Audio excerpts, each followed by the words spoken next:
तो anti anginal drugs में सबसे पहले आप डिफरेंस समझो between ischemia and infarction. Ischemia का मतलब होता है partial occlusion of blood supply to the heart या किसी भी वेसल में, ठीक है। अगर पार्शियल ऑब्स्ट्रक्शन है, थोड़ा सा खून जा सकता है, सो दैट इज इस्चीमिया। इन्फाक्शन में टोटल लॉस, इन्फाक्शन में ऐसे हो जाता है, बिल्कुल भी ब्लड नहीं जा पाता अंदर, ठीक। So that is the difference between ischemia and infarction. So इसीलिए इस्चीमिक हार्ट डिजीज़ जो होती है वो भी बहुत ज़्यादा सीरियस होती है, बट इतनी ज़्यादा नहीं। हार्ट अटैक, दिल के दौरे को कहा जाता है मायोकार्डियल इन्फाक्शन, क्योंकि यहाँ पर पूरी तरह से टोटल ऑब्स्ट्रक्शन, हार्ट मसल पूरी तरह से काली पड़ जाती है, the heart muscle practically dies, तो उसको कहा जाता है इन्फाक्शन। तो इसीलिए myocardial infarction, heart attack medical emergency है in which minutes means muscle. जितने minute gold standard, gold period होता है, गोल्डन पीरियड 1 घंटे का, 1 घंटे के अंदर अंदर अगर काम कर लिया तो आप मरीज़ को मतलब बचा सकोगे, मरीज़ मरेगा नहीं। सो वो इमरजेंसी है। सो सबसे पहले बात करूँगा about anginal drugs, anti anginal drugs to be specific. So ischemic heart disease दो में डिवाइडेड होता है। एक तो होता है ट्रांजिएंट कोरोनरी इस्चीमिया, जो आप लोगों को दिख ही रहा होगा। ट्रांजिएंट कोरोनरी इस्चीमिया में मतलब ट्रांजिएंट, थोड़े टाइम के लिए। और एक होता है कोरोनरी थ्रोम्बोसिस, जहाँ पे थ्रोम्बस बन जाता है, थ्रोम्बोसिस ब्लड क्लॉट, वो मायोकार्डियल इन्फाक्शन, उसकी बात बाद में करेंगे। अब जो ट्रांजिएंट कोरोनरी इस्चीमिया होता है, ये होता है एंजाइना पेक्टोरिस। और एंजाइना पेक्टोरिस के बारे में आपको भी थोड़ी देर में इसके बारे में और बात करूँगा। पहले देखते हैं कि कैसे कैसे किन दो तरह का एंजाइना होता है जो आपको याद करना है। एक होता है टिपिकल एंजाइना और एक होता है वेरिएंट एंजाइना, और वेरिएंट एंजाइना का ही दूसरा नाम होता है प्रिंस मेटल्स एंजाइना।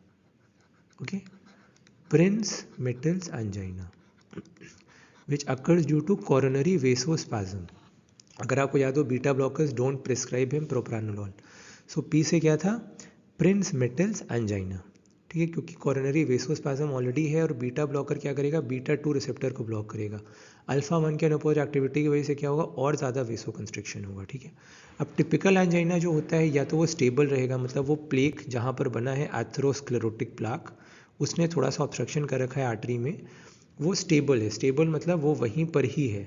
अनस्टेबल में वो फट जाता है, फट के कहीं भी जा सकता है। प्लेक अगर रप्चर कर जाए और प्लेटलेट एग्रीगेशन हो जाए, so that is known as unstable angina, अगर फट जाए वो, ठीक। ये आप सबको क्लियर होगा। अब यहीं पर ही बहुत इंपॉर्टेंट कॉन्सेप्ट दो हैं जिसका डिस्कशन अभी बहुत ज़रूरी है, ताकि आपको आगे इसमें प्रॉब्लम ना है। एक तो what do you understand by the meaning of pre load, और दूसरा आफ्टर लोड। देखिए, एट्रियम वेंट्रिकल सबको कॉन्सेप्ट पता ही है, राइट एट्रियम से राइट वेंट्रिकल, लेफ्ट एट्रियम से लेफ्ट वेंट्रिकल, ठीक है। अब जब वेंट्रिकल में ब्लड आता है एट्रियम के अंदर से, तो ब्लड आके वेंट्रिकल में भर रहा है।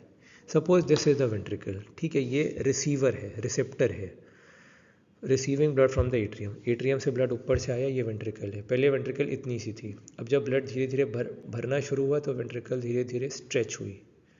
वेंट्रिकल की कौन सी, myocardium, the 3 muscle walls, 3 layers होती है ना, पेरिकार्डियम, मायोकार्डियम, एंडोकार्डियम।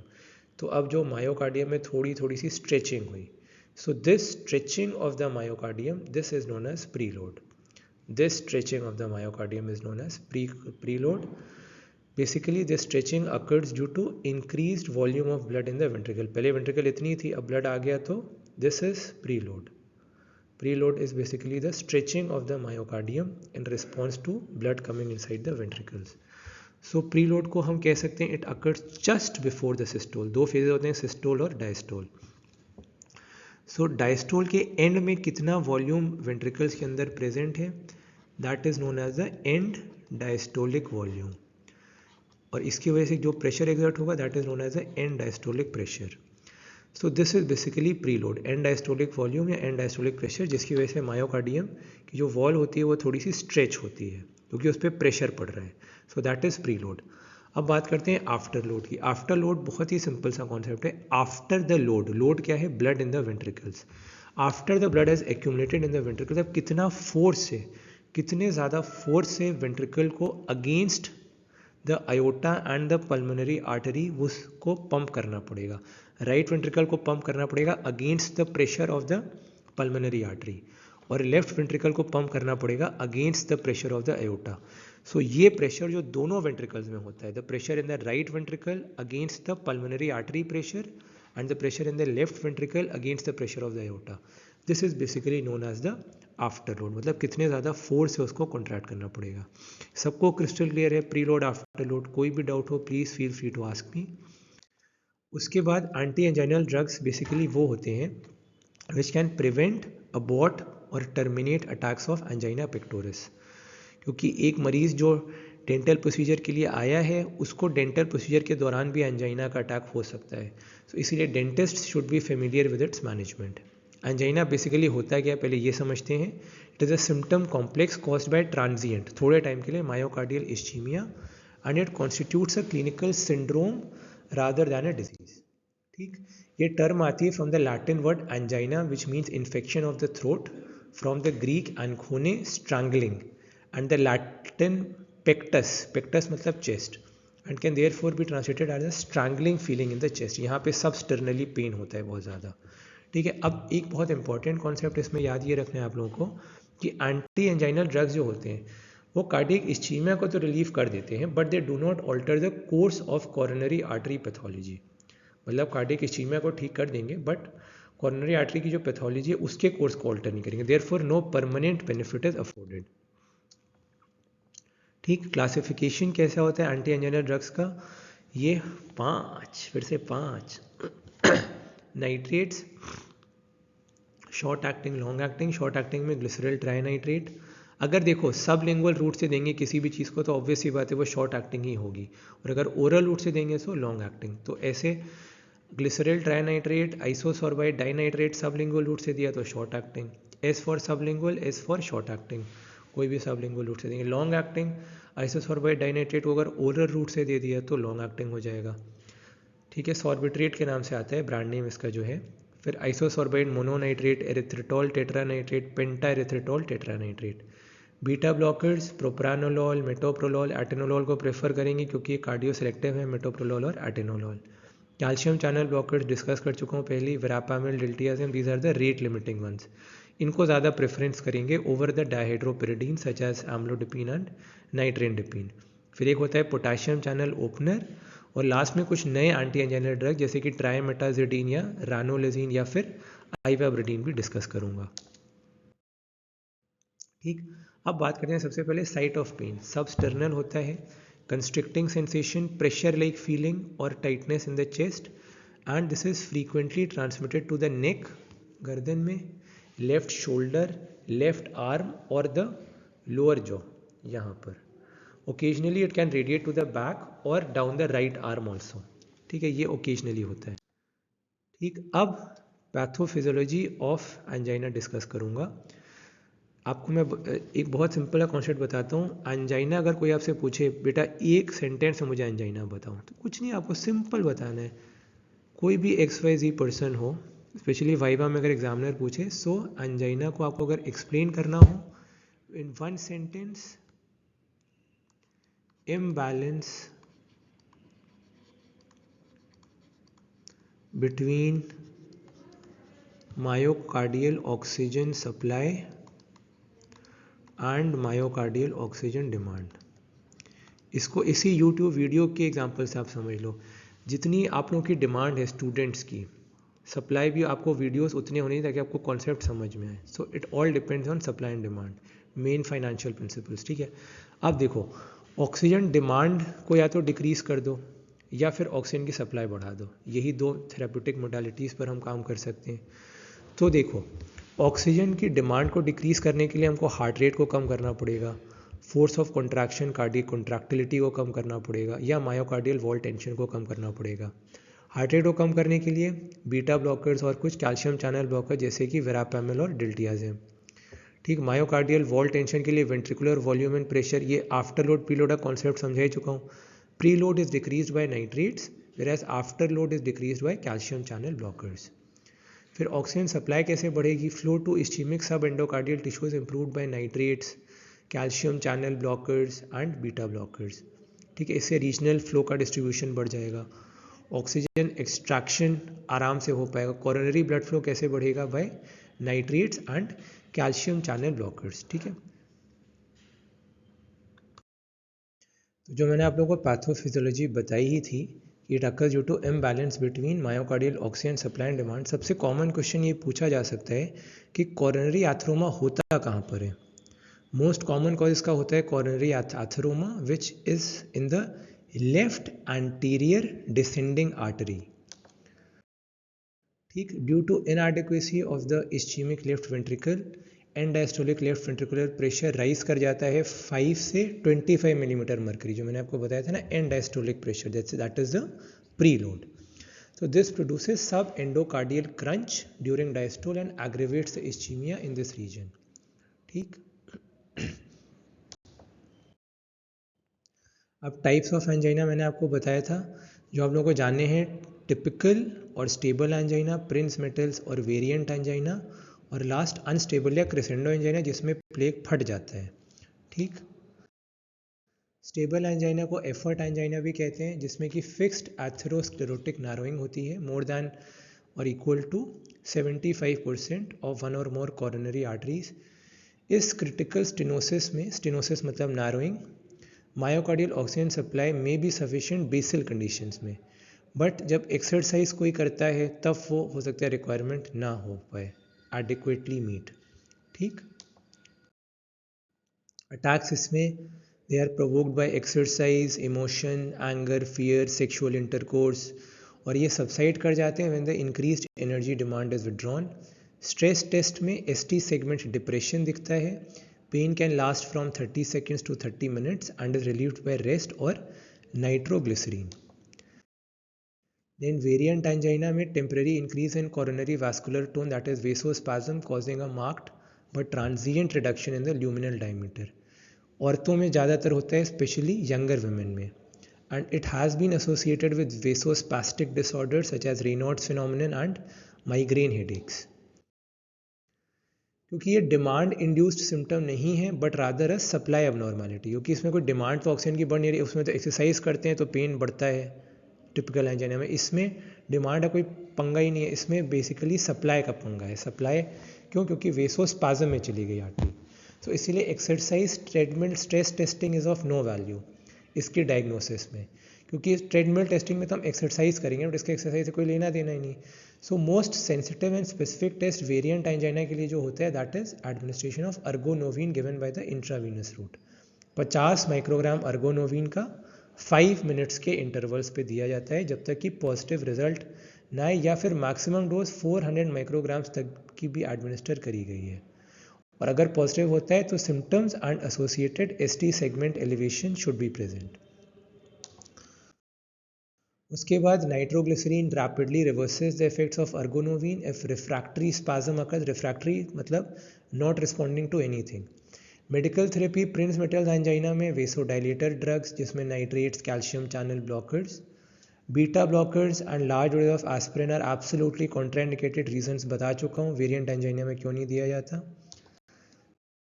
फिर बात करते हैं finally unstable angina which is also known as crescendo angina और प्री इन्फाक्शन, मतलब बस मायोकार्डियल इन्फाक्शन में वो जा रहा है। उसमें कम से कम 3 फीचर्स होने चाहिए। सबसे पहला, it should occur at rest और minimal exertion usually lasting more than 10 minutes. दूसरा criteria, it is severe and of new onset, that is it occurs within prior 4 to 6 weeks। और तीसरा, it occurs with a crescendo pattern, crescendo decrescendo. Crescendo मतलब आपने music में देखा होगा जब crescendo एकदम से ऊपर में जाता है। So distinctly more severe, prolonged और फ्रीक्वेंट दैन प्रीवियसली। फिर this is characterized by increased frequency of pain precipitated by progressively less exertion. The episodes also tend to be more intense and longer lasting than stable angina. This is associated with disruption of the plaque, मैं बता ही चुका हूँ। 64% of all episodes occurring between 10 PM and 8 AM. This nocturnal preponderance is evident for episodes with or without a preceding increase in heart rate. अब management में मैं आपको पहले ही बता चुका हूँ, सबसे पहले नॉन फार्माकोलॉजिकल मेजर्स जैसे कि एक्सप्लेनेशन एंड रीएश्योरेंस की, वो ठीक हो जाओगे आप। फिर डू नॉट स्मोक। तीसरा, aim for ideal body weight. चौथा, take regular exercise, this can promote collateral vessels. ये कोलैटरल्स क्या होते हैं भी डिस्कस करूंगा, ये डेवलप हो जाते हैं ताकि और ब्लड सप्लाई आराम से बढ़ सके। And avoid severe exertion and vigorous exercise. correction of established risk factors. So these 6 are the non-pharmacological measures. अब बात करने जा रहा हूँ आप लोगों से about the medical management of angina pectoris. Number 1, acute attack. 2 medicine, nitroglycerin, isosorbide dinitrate. First line drugs, nitrates, beta blockers. Second line drugs, calcium channel blockers and potassium channel openers. Potassium channel opener nicorandil, calcium channel blockers verapamil and diltiazem. अब nitrates classification पहले discuss कर ही चुका हूँ. अगर आप सब lingual root से कुछ भी दोगे, जैसे ग्लिसरल ट्राइनाइट्रेट हो गया, आइसोसोर्बाइड डाइनाइट्रेट हो गया, अमाइल नाइट्राइट हो गया. Amyl nitrite is a shortest acting nitrate which can come as an MCQ in your PG exams. Glycerol trinitrate, isosorbide dinitrate sublingual route से S for S, shortest acting मतलब short acting. Shortest acting is amyl nitrate. Long acting में isosorbide dinitrate मैंने बताया था, अगर oral route से कोई दवाई देंगे तो वो ऑब्वियसली लॉन्ग एक्टिंग होगी. Isosorbide mononitrate, erythritol tetranitrate. Longest acting nitrate is penta erythritol tetranitrate. Very important MCQ. ठीक. फिर mechanism of action, flow chart याद रखिएगा. सबसे पहला number 1, rapidly denitrated in smooth muscle cell. Number 2, nitric oxide released. Number 3, activation of guanylyl cyclase. Number 4, increased cyclic guanosine monophosphate. Number 5, dephosphorylation of myosin light chain kinase. So इससे क्या होगा, myosin से myosin phosphate नहीं बनेगा. Myosin phosphate is the active form of myosin. उसकी actin की excitation contraction coupling होगी, तभी वो क्रॉस लिंकिंग होगी. तो कंट्रैक्शन हो ही नहीं पाएगा क्योंकि myosin light chain kinase myosin से मायोसिन फॉस्फेट बना रहा था, जो कि नहीं बनेगा. अब चुरा लिया है तुमने जो दिल को, टना टना, कोलैटरल नहीं चुराना सनम, बदल के डाइपैरेडामोल को नाइट्रेट को ही देना सनम. सो इस डायग्राम में बहुत इंपॉर्टेंट फिनोमिनन की बात हो रही है, which is coronary steal phenomenon. चुरा लिया है तुमने जो दिल को, कोलैटरल को नहीं चुराना. कोलैटरल बेसिकली, कोलैटरल का मतलब क्या होता है, बैकअप. जैसे हम लोग सिक्योरिटी गार्ड्स के लिए कभी कोई सिस्टम फेल सेफ हो जाए, कभी लाइट चली जाती है, तो फिर हम लोग एक बैकअप इन्वर्टर रखते हैं या जनरेटर रखते हैं. कोलैटरल वेसल्स का मतलब होता है बेसिकली बैकअप वेसल्स. अब डाइपैराडामोल जो होता है that is an arteriolar dilator, but collaterals पे उसका कुछ फ़र्क नहीं होता. ठीक है. तो जैसा आप इस डायग्राम पे देख पा रहे हो, ए में जो कंट्रोल है in a person with coronary artery disease, atheromatous plaque की वजह से क्या हो रहा है, आर्टरी तो डायलेट करेगी, वो तो रिस्पॉन्स होगा ही होगा, बट क्योंकि वहाँ पर प्लेग है तो कम ब्लड फ्लो कर पाएगा और दूसरी तरफ ज़्यादा ब्लड फ्लो हो जाएगा. ठीक. जैसे कि आप बी में देख पा रहे हो, नाइट्रेट किस में हेल्प करता है, कोलैटरल में. तो जो बैकअप ब्लड वेसल्स होती हैं वो ओपन अप हो जाती हैं और उनके बैकअप की ओपनिंग अप होने की वजह से ब्लड जहाँ पर इस्चीमिक एरिया है उसमें ब्लड फ्लो बढ़ जाता है. इसीलिए डाइपैराडामोल का नाम देखें, नाइट्रेट को ही देना सनम. डाइपैराडामोल देंगे वो क्या करेगा, वो ऑलरेडी आर्टरी दूसरी वाली डायलेटेड है, उसको और डायलेट करके जो नॉर्मल एरिया का ब्लड है वहाँ पर बढ़ा देगा और इस्चीमिक में और कम कर देगा. ठीक. उसके बाद एडवर्स इफेक्ट्स जो होते हैं नाइट्रेट्स के, they are mostly due to vasodilatation. Headache is the most common side effect. मैंने पहले बताया जो भी वेसोडाइलेटर्स होंगे वो क्रीनियल ब्लड वेसल्स का डायलिटेशन करेंगे, और throbbing headache is due to dilatation of the cranial blood vessels. Migraine headache की भी वैस्कुलोजेनिक न्यूरोजेनिक थ्योरी होती है due to dilatation of the cranial blood vessels. ठीक है. So this is dose related, reported by up to 82% patients in placebo control trials. 10% of patients are unable to tolerate nitrates due to disabling headaches or dizziness. Monday disease क्या होती है ज़रा पढ़ के मेरे को बताना. फिर बाकी एडवर्स इफेक्ट्स होते हैं tachycardia, orthostatic hypotension and methaemoglobinaemia. फिर rashes are rare though relatively more common with penta erythritol tetranitrate. अब टैकीफाइलैक्सिस पहले मैं बता चुका हूँ. टैकी मतलब फास्ट, फाइलैक्सिस मतलब protection. So rapid development of tolerance can develop to nitrates on chronic use. Not seen with sublingual use, very important. For clinical use, at least 8 hours of nitrate free period. ठीक है, अगर 8 घंटे के gap के बाद nitrates देंगे तो tolerance होने का चांस कम है. फिर administration of nitrates are contraindicated with use of Viagra, जैसे मैंने बताया था इरेक्टाइल डिसफंक्शन के लिए. Viagra is sildenafil phosphodiesterase inhibitor होता है, स्पेसिफिकली फॉस्फोडेस्टरेज 5 को इनहिबिट करता है. तो इससे क्या होगा, साइक्लिक एडिनोसिन मोनोफॉस्फेट का लेवल और ज़्यादा बढ़ जाएगा. फॉस्फोडेस्टरेज क्या करता है, बीच में होता है. This is phosphodiesterase, this is cyclic adenosine monophosphate and this is 5 adenosine monophosphate. So cyclic adenosine monophosphate is broken down by phosphodiesterase into 5 AMP. तो ये साइक्लिक एडिनोसिन मोनोफॉस्फेट से ब्रेकडाउन नहीं होगा, फॉस्फोडेस्टेरेज इनहिबिटर दे दिया तो CMP का लेवल बढ़ जाएगा, जिसकी वजह से और ज़्यादा वेसोडाइलेटेशन की वजह से, प्रोफाउंड हाइपोटेंशन की वजह से सडन डेथ हो सकती है पेशेंट की. ठीक. सो जो ड्रग इंटरेक्शन आपको ज़िंदगी भर याद रखना है वो है वाइग्रा के साथ, यानी कि वाइग्रा तो ब्रांड नेम हो गया. सिल्डेनाफिल के साथ कभी भी नाइट्रेट्स मत दीजिएगा. बीटा ब्लॉकर्स की बात कर लेते हैं. क्लासिफिकेशन में non selective propranolol, sotalol, timolol, pindolol, labetalol, carvedilol. Non selective मतलब जो बीटा 1 बीटा 2 रिसेप्टर्स दोनों को ब्लॉक करेंगे. Cardio selective are more preferred क्योंकि वो सिर्फ बीटा 1 पे, तो बीटा 2 के साइड इफेक्ट्स नहीं होंगे. मतलब कि जो ब्रोंकोडाइलेटेशन होता है ड्यू टू बीटा 2. आस्थमा के मरीज़ में हम कोशिश करते हैं हम कार्डियो सेलेक्टिव बीटा ब्लॉकर्स दें, क्योंकि अगर बीटा 2 को भी ब्लॉक कर दिया तो ब्रोंक्यूलर स्मूथ मसल डायलेट कैसे हो पाएगी. तो इसीलिए आस्थमाटिक्स में डोंट प्रिस्क्राइब हिम प्रोप्रानोलॉल. ठीक. Cardio selective are metoprolol, atenolol, acebutolol, bisoprolol, esmolol, betaxolol, celiprolol and nebivolol. These are selective for the beta 1 receptor. Mechanism of action इनका होता है reduction of heart rate and blood pressure, पहले ही बता दिया था.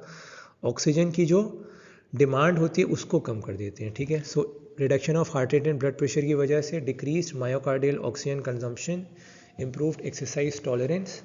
Beta blockers provide similar clinical outcomes and are associated with fewer adverse events than calcium antagonist in randomized trials of patients who have stable angina. This was a study done by Heidenreich and McDonald 1999 meta-analysis which was comparing beta blockers, calcium antagonists, nitrates for stable angina. Adverse effects, BBC loses viewers in Rochdale, पहले ही बता चुका हूँ beta blockers के. B से bradycardia, bronchoconstriction, claudication, plasma lipid profile altered, vivid dreams and nightmares, reduced sensitivity to hypoglycaemia. जो symptoms होते हैं वो देख लेना, धक धक करने लगा, मुरजियारा जलने लगा. फिर fatigue, erectile dysfunction.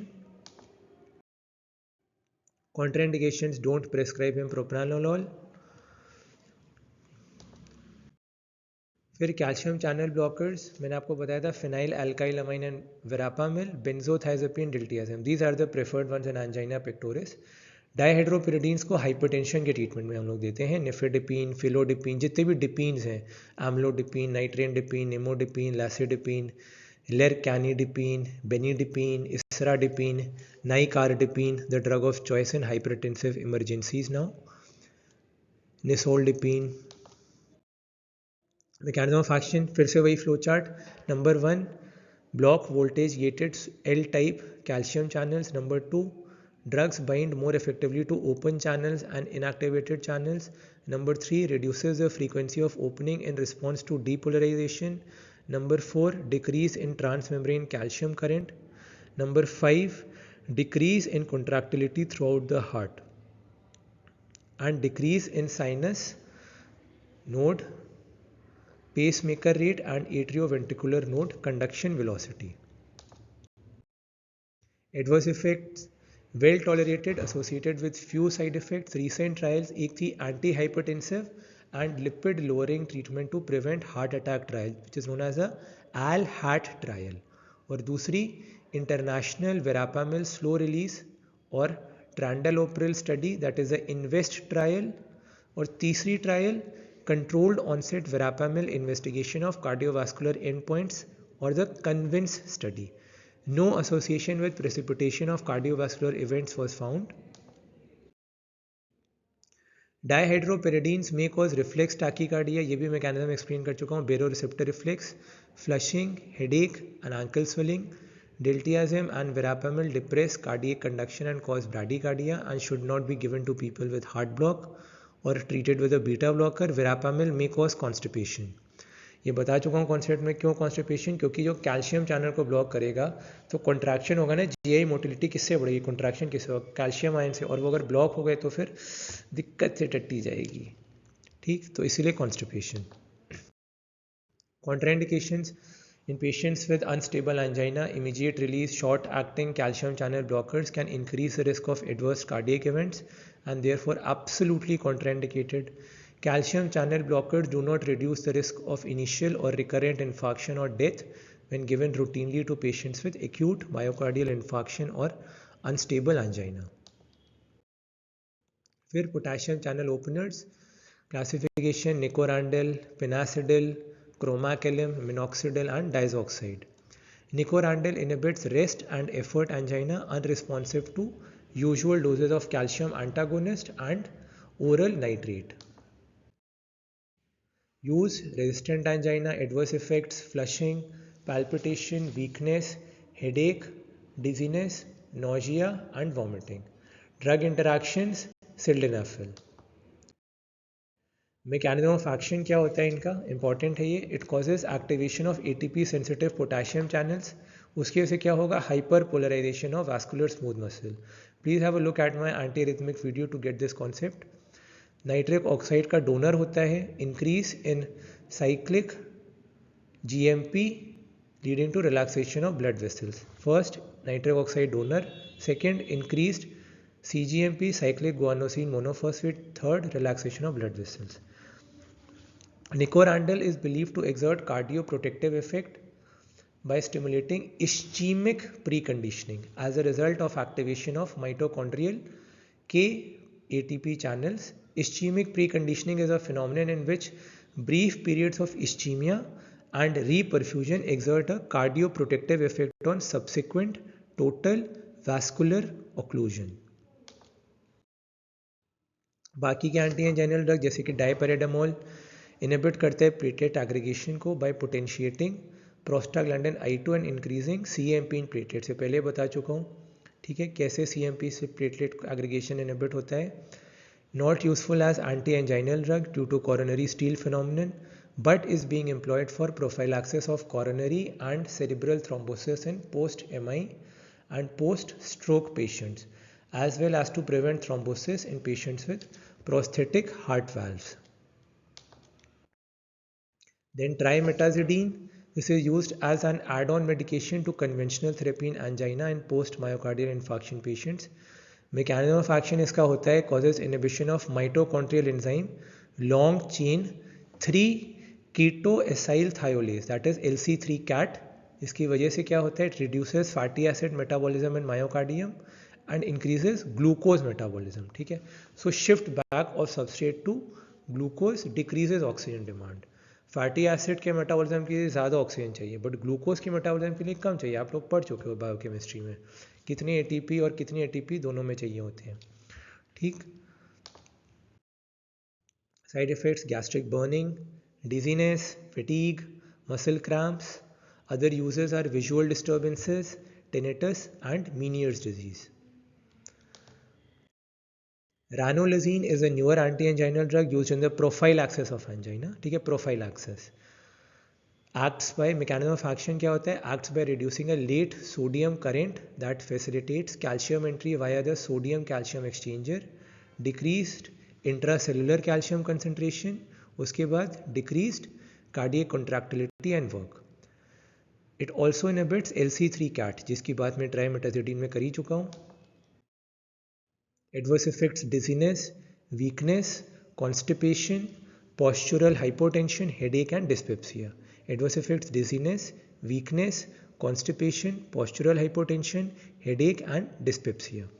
Drug interactions avoided in patients taking cytochrome P3A4 inhibitors. इनके नाम क्या होते हैं बताइएगा.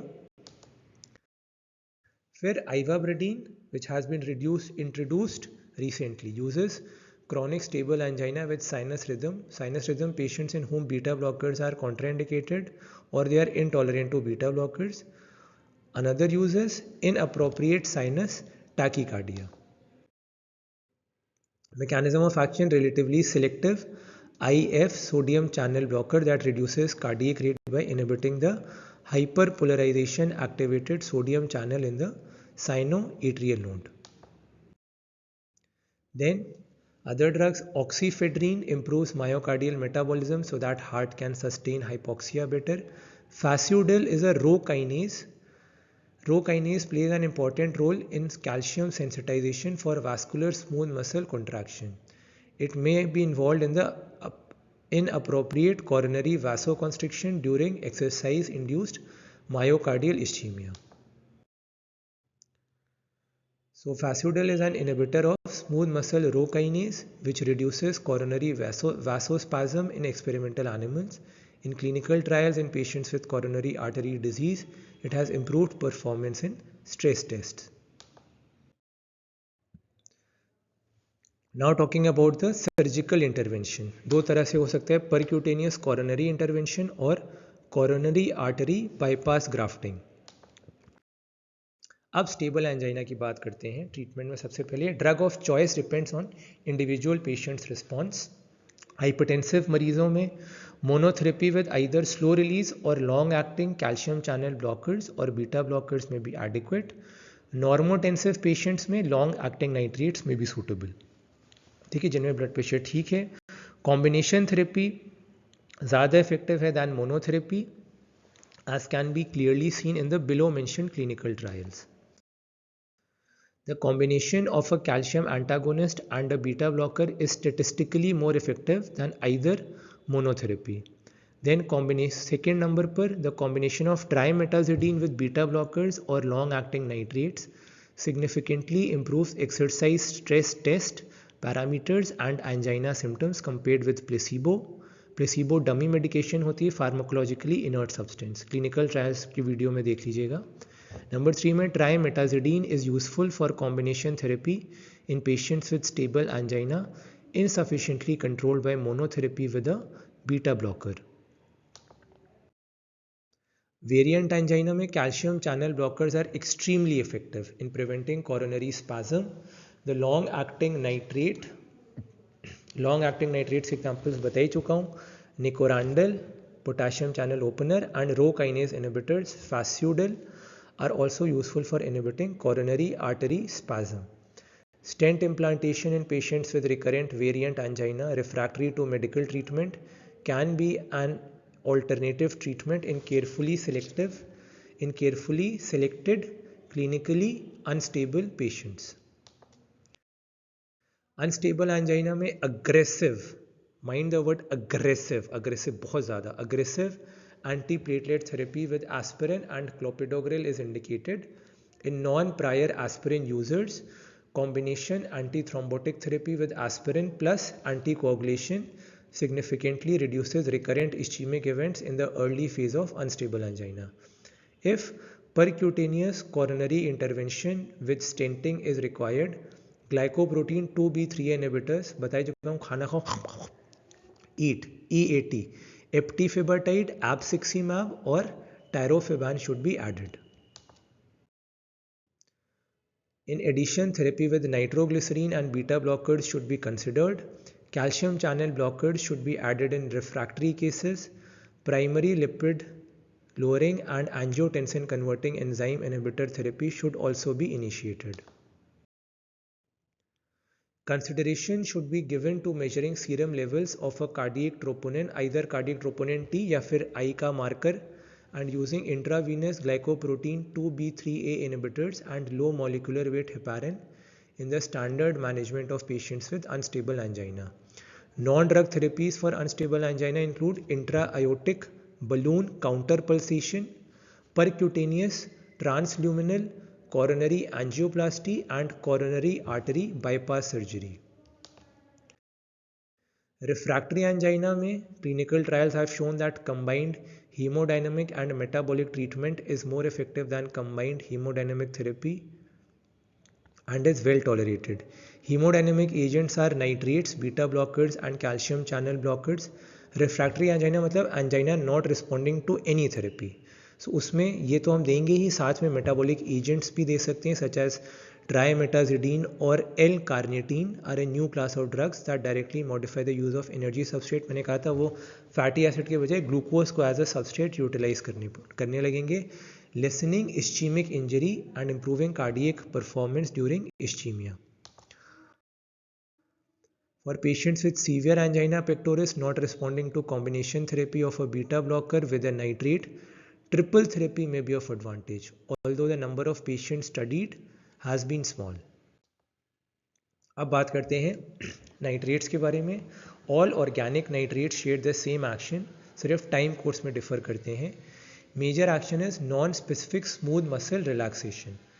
सबसे प्रोमिनेंट एक्शन एक्सर्टेड होता है वास्कुलर स्मूथ मसल में, जो मैंने बताया था क्या करता है, preload reduction. Nitrates dilate veins more than arteries, तो पेरिफेरल पूलिंग ऑफ ब्लड हो जाती है. Decreased venous return, that is venous return कम हो गया तो ऑब्वियसली प्री लोड, जो आके वेंट्रिकल में भर रहा था और मायोकार्डियम से स्ट्रेच कर रहा था, दैट वाज प्री लोड, तो वो रिड्यूस हो गया क्योंकि डिक्रीज वीनस रिटर्न. तो नंबर 1 नाइट्रेट्स फ्लो चार्ट बना लेना. Number 1 nitrates dilate veins more than arteries. Number 2 peripheral pooling of blood. Number 3 decreased venous return, that is pre load on heart is reduced. Number 4 end diastolic size and pressure are reduced. Number 5 decreased cardiac work. The decrease in end diastolic pressure abolishes the subendocardial crunch by restoring the pressure gradient across ventricular wall, due to which subendocardial perfusion occurs during diastole. It is through their action on peripheral veins that nitrates exert major beneficial effects in classical angina. Then after load reduction इतना तो नहीं होता, but nitrates produce some arteriolar dilatation, slightly decrease total peripheral resistance or after load on heart. Blood pressure falls somewhat, systolic more than diastolic. Reflex sympathetic activity tends to maintain diastolic blood pressure. This contributes to the reduction in cardiac work, which is directly proportional to aortic impedance. Then third mechanism nitrate का, एक तो preload reduction, afterload reduction, तीसरा redistribution of coronary flow. In the arterial tree nitrates preferentially relax bigger conducting angiographically visible coronary arteries than arterioles और resistance vessels. This pattern of action may cause favourable redistribution of blood flow to ischaemic areas in angina patients. Mechanism of relief in angina क्या होता है? The relaxant effect on larger coronary vessels is the principal action of nitrates, benefiting variant angina by counteracting coronary vasospasm or coronary spasm. In classical angina, primary effect is to reduce cardiac work by action on peripheral vasculature, though increased blood supply to ischemic area may contribute. Exercise tolerance of angina patients is improved. Heart and peripheral blood flow पे nitrates have no direct stimulant और depressant action on the heart. They dilate cutaneous especially over face and neck, flushing and meningeal vessels causing headache.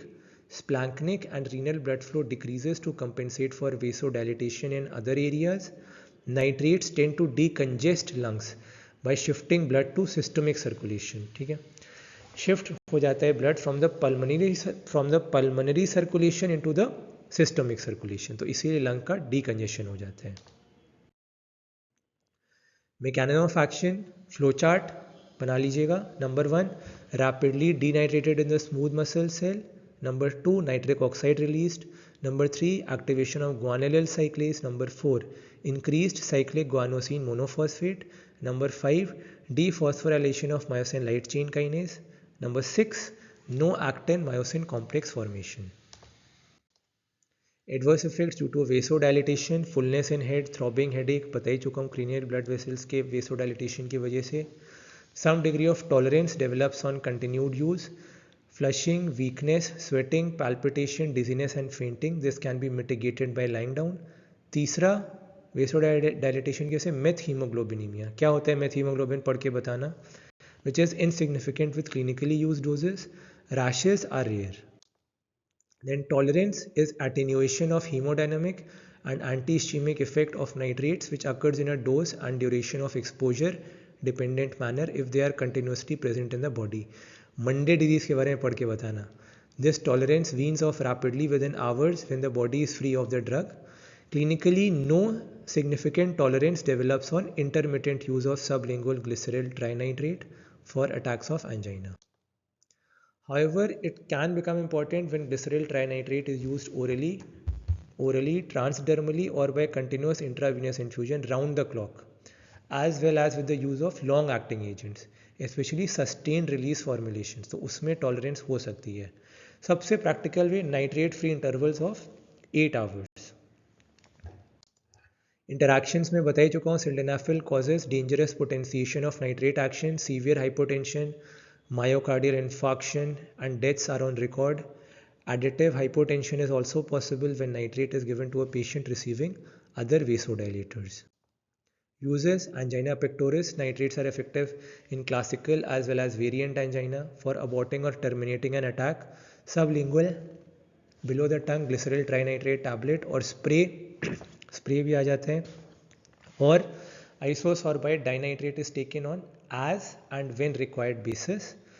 Since dental procedures में anxiety ज़्यादा हो सकती है तो angina का attack precipitate हो सकता है, तो प्लीज़ ध्यान रखिएगा डेंटिस्ट लोग आप लोग.